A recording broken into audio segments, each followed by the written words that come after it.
A gente vai falar hoje aqui um pouco sobre propósito, sobre essência de marca, sobre valores, visão, missão, personalidade de marca, sobre logotipo, diferenciação, identidade, percepção, público-alvo, tipografia, voz e visual, foco na solução, ferramentas, geração Y, geração XYZ, experiência, redes sociais. Eu acho que, na verdade, essa introdução aqui dessa palestra, dessa conversa, dessa oficina, ela, na verdade, resume tudo que eu não precisava mais nem falar o resto, né? Então, eu acho que branding é sobre esse vídeo aqui. Vocês já viram esse vídeo?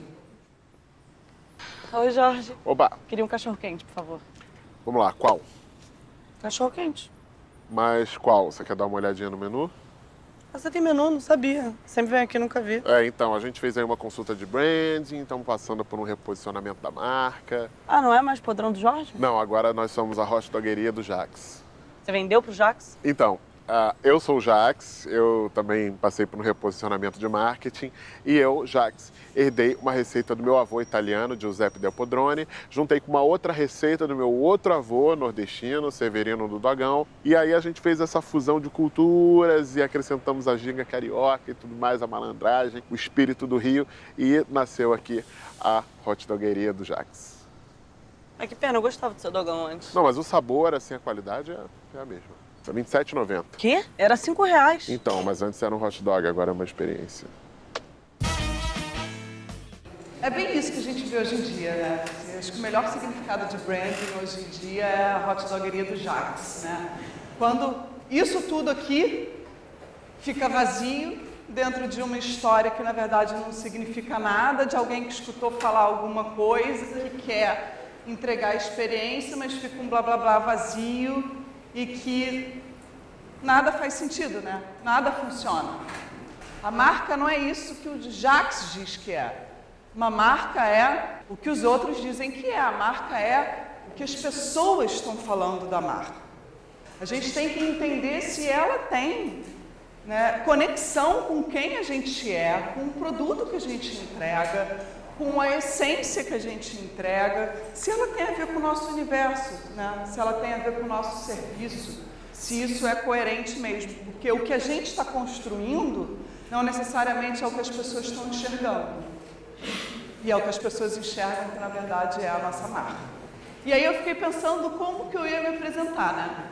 E depois dessa introdução eu falei, cara, acho que eu vou me apresentar sobre o que as pessoas falariam de mim. Ia falar sobre trocadilhos, né? Eu tenho mania de fazer trocadilhos. O que acontece com o cérebro? O cérebro, ele começa a ficar viciado em procurar padrões, né? Então, o cérebro, ele trava. Às vezes, por exemplo, alguém fala uma palavra que eu acho que dá um trocadilho dentro de um contexto, eu posso estar numa reunião super importante, que eu desligo da reunião porque o meu cérebro está ocupando toda a energia dele procurando padrão, para tentar encontrar algum trocadilho ali dentro, né? E é isso que eu faço. E é isso que eu faço há muito tempo. As pessoas criaram a hashtag Anacota Pride, né? Que são sobre os trocadilhos bons, né?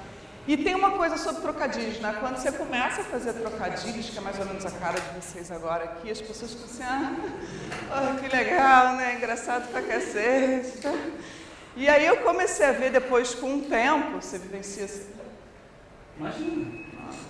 E depois do tempo eu comecei a ver que as pessoas começaram a sentir, assim, uma cara mais, tipo, orgulho, né? Essa coisa na Anacota Pride, sabe? Tipo, pô, que bom, o importante é que você está tentando, vamos lá, vamos fazer trocadilho, sabe? E as pessoas começaram a me incentivar nisso, fazer trocadilho. Então, eu estava uma vez no japonês, e aí... uma das pessoas da mesa, né, ela devia ter 14 anos, assim, ela não entendia direito o que era trocadilho. E ela perguntou para mim, falou assim, mas eu não sei direito o que é trocadilho. Aí eu peguei um molho shoyu e falei, I'll show you, né? Eu te mostro, então, bom trocadilho. Um outro trocadilho. Eu estava na casa do alemão, sabe, casa do alemão, comendo croquete clássico. E aí eu não tinha mostarda escura, eu pedi mostarda para o garçom. Que demorou muito para trazer, né? Eu já estava quase no fim do croquete.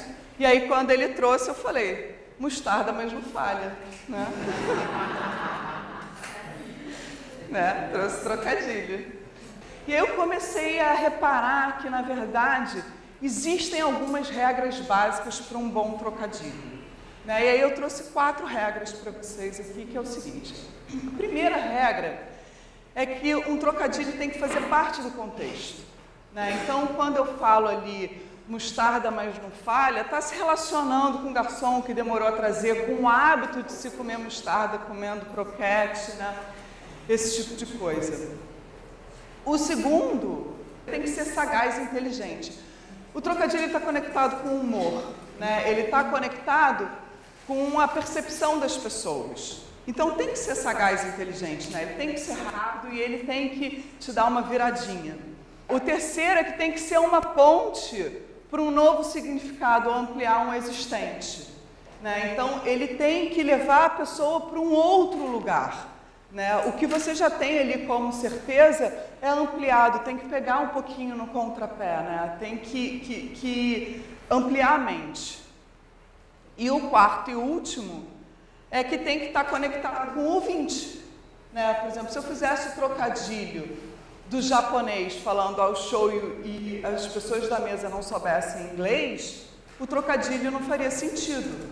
E aí eu comecei a perceber que, na verdade, essas 4 regras, elas estão completamente ligadas com o que eu faço. Eu sou designer de formação, trabalho com estratégia de marca e com design, construção de marca. E o que eu faço é isso, dentro do meu dia a dia, né? Então, por exemplo, quando eu pego uma palavra e eu quero tentar fazer um trocadilho visual com ela, e eu amplio esse significado, se eu fizer isso, fica muito mais interessante. Isso é um trocadilho visual, né? Quando eu trago outra palavra, por exemplo, né? A palavra sorte. Quando a gente fala de sorte, eu acho que o azar está diretamente conectado a essa palavra, né? É um sentido conectado com a palavra sorte. E como que eu trago isso visualmente? De repente, se eu começo a separar, faço da sorte como um jogo e incluo o azar aqui dentro. Né? Você começa a ver que é uma possibilidade de ter sorte, assim como é do azar. Isso é um trocadilho visual. Assim como quando eu refiz a marca do Infoglobo, essa aqui é a marca antiga, que mostravam as bobinas, né, do parque gráfico. E aí a gente falando lá, tendo reunião lá com o pessoal do Infoglobo, eles falaram, cara, a gente precisa, a primeira coisa é conectar com a marca O Globo, né? Infoglobo é o guarda-chuva de vários jornais, né? Mas eles queriam conectar com o Globo, que é o principal jornal deles, né? Eles queriam também, eles estavam questionando qual que era o papel do jornal, o papel do jornal impresso, né? E aí eles começaram a falar assim, cara, furo não é mais, porque furo de informação a gente tem hoje em dia na internet, né? As pessoas que estão dando furo não está mais conectada a nenhum meio, né? Então, o que a Infoglobo estava fazendo, então, assim, né, só a gente transformou esse logotipo aqui mais próximo do Globo, e o que o Infoglobo estava fazendo era levar opinião. E esse conceito da opinião foi tão bem aceito por eles que eles começaram a levar isso para o projeto gráfico deles, o projeto editorial deles. Então a gente trouxe para a marca 2 pontos, que a Infoglobo tem sempre algo a dizer. 2 pontos. E aí vem, enfim, a notícia, vem tudo. Isso aqui, obviamente, é desdobrado numa identidade visual, que ganha força. A gente tem apoio de texto, né? Enfim, toda a comunicação é feita, não é todo esse conceito que eu estou falando, não é passado só numa marca, né? Nunca é. O importante de uma marca é quando a gente consegue olhar uma imagem e essa imagem leva a gente para algum lugar. Quando a gente olha 4 cabelos e a gente enxerga uma música. Ou quando a gente olha um óculos e algumas letras e a gente já entende o tipo de filme que a gente vai assistir. A marca, ela tem a capacidade de levar a gente para lugares, né? Ela leva a gente para Transilvânia, leva a gente para Gotham City e leva a gente para Cuba. Né? Essa aqui é a marca de Bacardi. Bacardi é uma marca cubana. Essa daqui é a Dona Bacardi. E ela, em 1842, ela e o seu Bacardi, eles foram numa fábrica. E a fábrica, esse galpão, que era onde eles queriam fazer a fábrica, estava lotada de morcego. Né? O que eu faço se eu entro numa fábrica lotada de morcego? Eu saio, né? Eu vou embora, porque está o quê? Lotada de morcegos. Mas o que aconteceu aqui com eles? Eles acharam aquilo sensacional, porque morcego em Cuba é símbolo de boa sorte. E eles acharam aquilo sinal de tão boa sorte que ela, visionária, lá em 1842, falou o quê? Vamos levar esse morcego para o nosso rótulo. E ela conseguiu conectar um símbolo a um significado muito maior. E esses significados, eles estão sempre relacionados dentro de um contexto. O que é isso aqui? Isso aqui não é nada. Isso aqui é uma bola. Né? Ou talvez, isso daqui virou o maior símbolo de sensualidade que existe. Né? O que é isso aqui? Isso aqui é um bombonzinho. Né?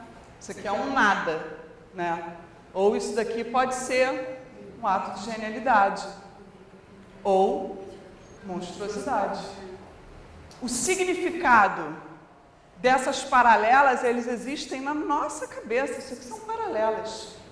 Que com as mesmas paralelas eu faço o símbolo mais conhecido do mundo, que é um coração. E aí quando a gente olha essa marca aqui, que é a marca da Adidas, e a gente olha a marca da Nike, o que tem de diferente da Adidas Originals para a Nike? Por que a gente escolhe uma e não a outra, dependendo da ocasião? Porque mesmo o consumidor pode comprar as duas marcas, é só momento de uso. A Adidas, a gente se conecta com estilo. Mas eu tenho também um Nike guardado no meu armário, que eu acho que um dia eu vou começar a correr. E nesse dia eu vou precisar de performar. E a gente não precisa pensar sobre isso, a gente simplesmente consome dessa forma. Imagina você entrar num supermercado sem marcas. Como que seriam as nossas escolhas? Você assim, pô, mas aqui também não dá para comprar, né? Não tem informação nenhuma. Tá, não, então eu vou facilitar a vida agora. Escolhe aí qual marca você quer. Eu acho que a gente continua sem saber, né? Cara, então peraí que eu vou te ajudar também. Aí eu te dou isso aqui. Mas a mensagem que esses dois caras me passam aqui é praticamente a mesma. Você tem que ter uma sensibilidade, conhecer essas marcas para a gente conseguir se conectar, né? Se eu fosse fazer uma macarronada para os meus 36 filhos, porra, tava lindo, né? Eu não tenho 36 filhos, vocês entenderam? Tava lindo isso aqui, né? Agora, quando eu coloco isso daqui, eu consigo perceber uma diferença. Aqui eu consigo fazer uma escolha mais consciente. Eu consigo conectar a minha escolha de compra à minha necessidade de uso. Se eu for fazer um jantar romântico, eu vou comprar ali o sofrito. Se eu for fazer uma macarronada para 36 filhos, eu vou comprar esse daqui. O que eu estou falando aqui, uma marca ela é constituída por contextos e que marcas são representadas também por uma identidade visual, né? Que quando a gente olha para isso daqui, a gente sabe exatamente da marca que a gente está falando. Quando eu olho para isso daqui, eu sei exatamente qual é a marca que está representando. Eu tenho um elemento gráfico que tem um recorte específico e que ele tem uma proporção específica. Se eu mudo essa proporção, a gente deixa de enxergar o Marlboro aqui dentro. Se eu mudo a cor, eu deixo de enxergar Marlboro. Mas talvez se eu continuar com um formato, eu continuo enxergando Marlboro. Porque os elementos são tão fortes que eles começam a dar nó no nosso cérebro. Né? Porque a gente está acostumado a ler a Gestalt, que é o todo. Né? E a gente já conecta isso daqui com o McDonald's, não importa o que esteja escrito. Como isso daqui da confusão mental, como a gente só enxerga a Coca-Cola aqui. São anos de coerência.